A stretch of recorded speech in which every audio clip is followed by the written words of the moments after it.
The history of Herod and Herodias is so interesting.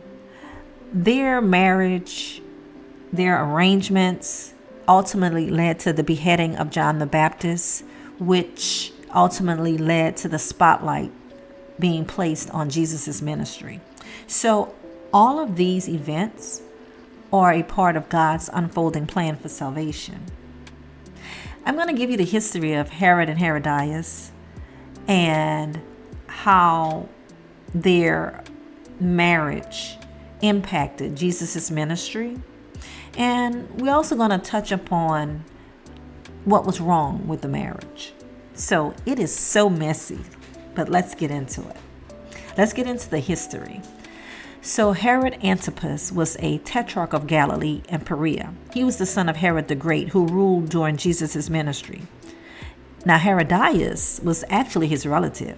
She was the granddaughter of Herod the Great. She was married to Herod Antipas the tetrarch's uncle, who was Herod Philip I. And her first husband, Philip I, he did not hold a significant political position. He just lived a private life in Rome. But Antipas was a tetrarch of Galilee and Perea, so that means he had great political power. So during a visit to Rome, Herod Antipas met Herodias. So just for the sake of clarity, I'm just going to refer to Herod Antipas as Antipas. So Antipas met Herodias, who at the time was married to Antipas' half-brother, Philip I. And Antipas had an arranged marriage. He was married to the daughter of King Aretas IV of Nabatea. So this was a political alliance to keep the peace between Rome and the Nabatean nation.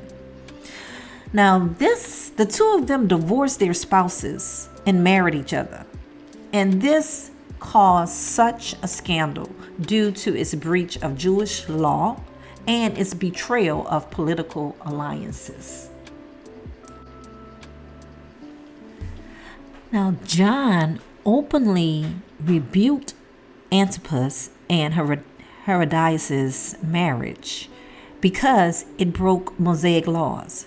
So the specific Mosaic laws that were broken are prohibition against marrying a brother's wife. So it was illegal to marry your brother's wife, and adultery.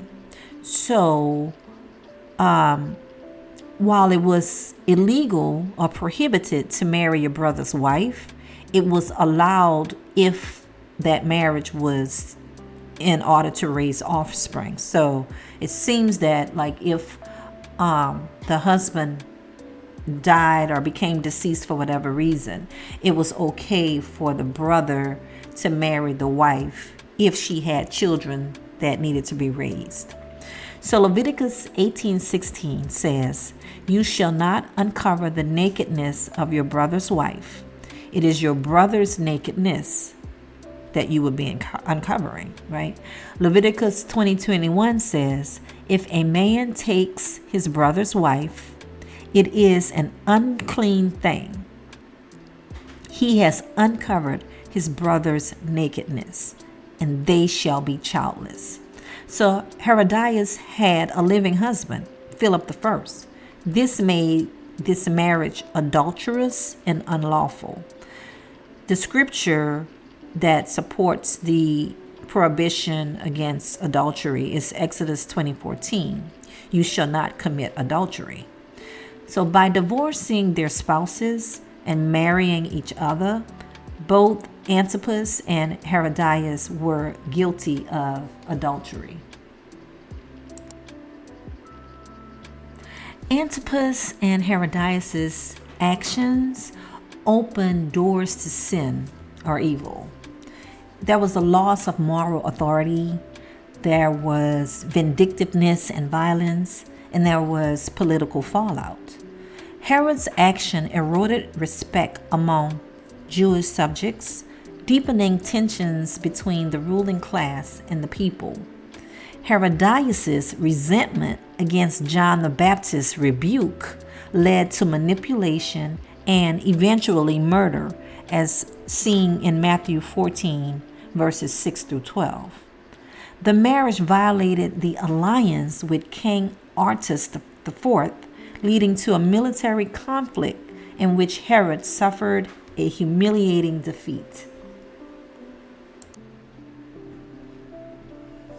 Antipas and Herodias spent their final years in obscurity and disgrace, far removed from the power and influence they once wielded.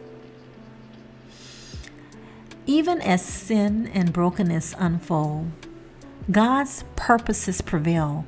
These events surrounding John's imprisonment validated John's prophetic mission. They signaled the end of the old covenant, and they paved the way and shone a bright light for Jesus' public ministry. While God can work through human sin, it is never his desire for sin to occur. His laws, such as his design for marriage, are meant to protect and to bless us. Jesus has already told us that God hates divorce. Moses gave us the law and the ability to divorce because of the hardness of our own hearts. It was never God's design for divorce. Antipas and Herodias' story serves as a cautionary tale about the consequences of defying God's will, but also as a testament to God's ability to bring good even from evil. While John's imprisonment seems tragic, it fits within God's sovereign plan for the transition from the old to the new. The events surrounding Antipas and Herodias and John demonstrate that God's purposes cannot be thwarted, even when human sin seems to dominate. Jesus' ministry, grounded in grace and truth, fulfilled the law and established a new covenant, showing the power of redemption and hope.